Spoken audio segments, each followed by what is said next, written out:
Choosing a long-term partner is, without exaggeration, perhaps the single most consequential decision that any of us ever has to make. It's a choice that casts a shadow or a brilliant light over every other aspect of our existence. It's no wonder, then, that we can get a little scared, a little paralyzed on dates. The stakes feel astronomically high because they are. If we get this singular choice right, we may enjoy a lifetime of unwavering supportiveness, profound coziness, and an intimacy that feels like coming home. If we get it wrong, our confidence, our health, our financial wherewithal, and even our very sanity will be put on the line. Consider England's greatest novelist, Jane Austen. She spent her entire career writing almost exclusively about her character's intricate and often agonizing quests to locate a suitable mate. As astute critics have pointed out, in the world just outside her study window, Britain was locked in a desperate, generation-defining war of survival against Napoleonic France. Great battles were being fought. Empires were rising and falling. Yet, Austen never saw fit to mention the conflict even once. She was far too busy telling us about who blushed on seeing whom at which party, or the silent meaning behind a shared dance. One might smirk at this seemingly narrow focus, but her priorities may have been profoundly, eternally correct. War is indeed a very serious matter, but choosing the person you will wake up next to for thousands of mornings to come, that is a properly monumental one. So, in this high-stakes endeavor, what are some of the most weighty, most common mistakes we make when attempting to find a lover? Firstly, we are governed by our terror of loneliness. So much of the reason for our unhappy romantic lives comes down to our bone-deep dread of the single state. We live in a world that relentlessly celebrates the couple, leaving the single person to feel like an anomaly. So terrified are we of our own company on a Saturday night, of the persistent, quiet humiliations of the dating rigmarole, that we become fatefully, tragically generous towards mediocre partners. We overlook red flags the size of parade banners. We accept ambivalence and call it mystery. We tolerate disrespect and call it a bad day. Over time, these partners, who are meant to be a cure for loneliness, end up making us feel a far deeper, more isolating, kind of lonely the loneliness of being unseen and unheard while lying next to another human being. This is a misery far greater than simply being on our own. The single greatest guarantor of contented love, therefore, is a well-practiced capacity to endure and even to cherish one's own company. Secondly, we fall victim to the sunk cost fallacy. This is the whisper in our ear that says, "You can't leave now." We stay because we've already been here for so long. We stay because it feels far too late to start over. Whether we're 21, 39, or 104, our minds get trapped. We think relentlessly of the 3 months, the 5 years, the 2 decades that we've already spent with a person. We tally up the shared holidays, the inside jokes, the furniture we bought together, all the hope that initial investment implied. In doing so, we tragically overlook a critical truth.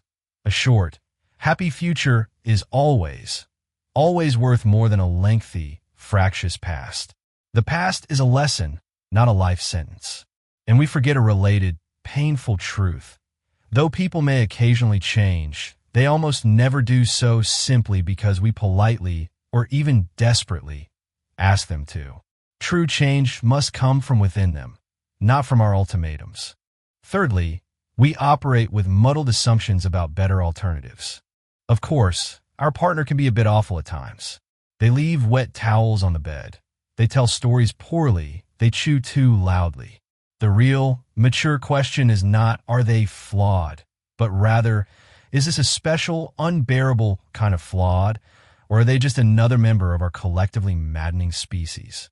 We're always choosing from a pool, and we need, to a maximal extent, to know what other kinds of creatures swim in it.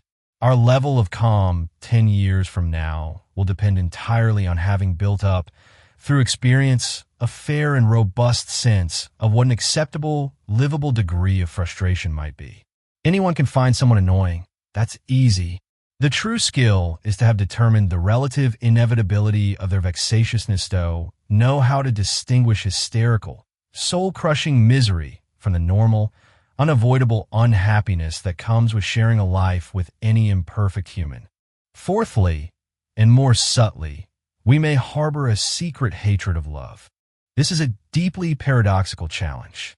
We may spend a great many years consciously seeking love while subconsciously pushing away anyone with the genuine intention of trying to give it to us. This deep-seated repulsion often has its roots in difficult childhoods, where we build up a painful association between intimacy on the one hand and danger, criticism, or pain on the other. Closeness meant suffering. As adults, this script runs silently in the background.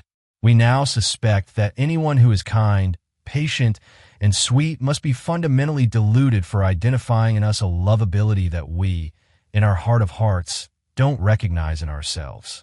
Their affection feels undeserved and therefore unsettling. Happy, stable love may be what we crave on the surface, but it isn't necessarily what our wounded inner selves can remotely tolerate. Fifthly, we are seduced by the appeal of madness. It can take a distressingly long time to develop immunity to the intoxicating allure of those who blow hot and cold. The emotional roller coaster can feel like passion. We get drawn to those who hate themselves, who refuse our affections only to pull us back in, who deceive us, and who fall into dramatic rages and despair late at night. The drama is addictive. We may be deep into middle age before we finally, exhaustedly, catch on to the extraordinary merits and subtle exoticism of the sane, the reliable, the wonderfully boring people. These are the people who trust others, who aren't afraid to go to psychotherapy, who find joy in gardening, who fundamentally like themselves, and who have a decent relationship with their parents. Peace, we learn far too late, is its own kind of thrilling. Sixthly, we are derailed by the tragedies of defensiveness.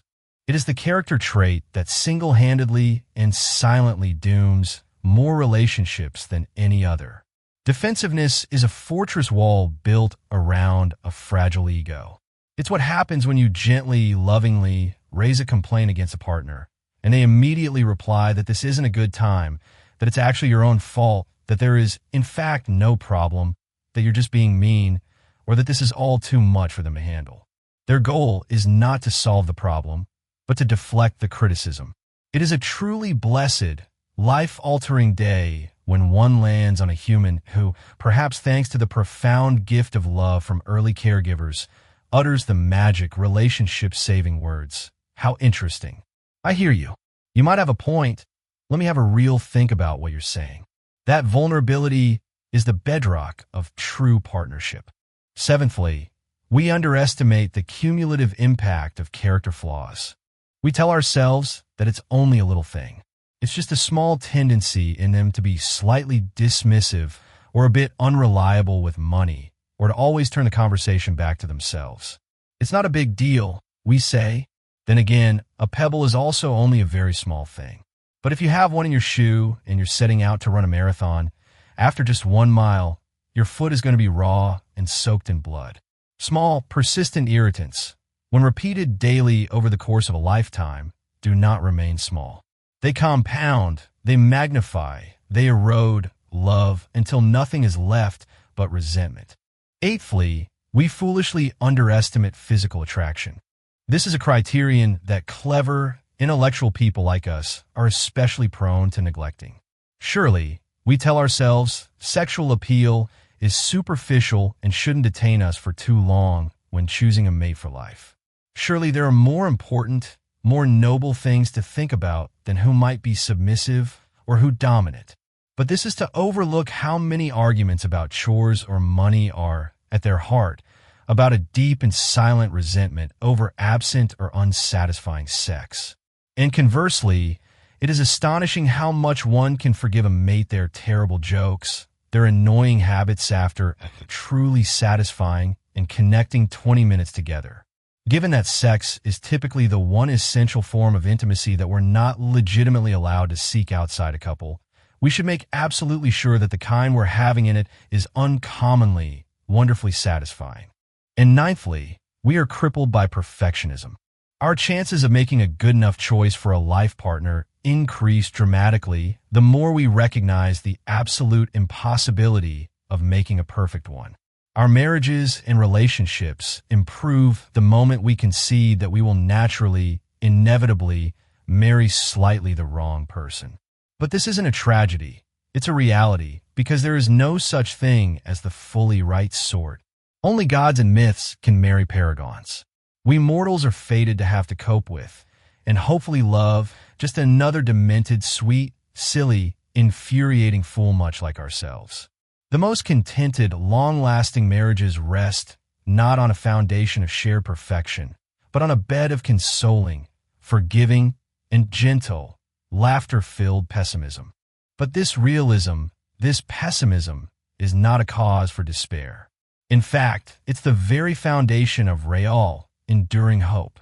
The true magic of love lies not in the fairy tale of finding a flawless partner, but in the conscious, courageous, daily decision to love the flawed, wonderful, complex human being who has chosen to walk beside you. It is in building a shared world where two imperfect people can feel safe, seen, and deeply cherished, not in spite of their flaws, but including them. Love is not a destination you finally arrive at. It is a home you build together, brick by patient brick, with forgiveness, humor, and the quiet courage to keep showing up, especially on the hard days. It's in the quiet acceptance of each other's quirks and the shared, knowing laughter over your mutual foolishness that a truly beautiful and enduring connection is forged. That is the real, attainable, and most worthy prize of all. If these reflections on love and life resonate with you, and you wish to explore more of these essential ideas for a better life, we warmly invite you to continue the journey with us. Please take a moment to subscribe to our channel for more content that helps us all navigate the beautiful, maddening, and profound complexities of being human.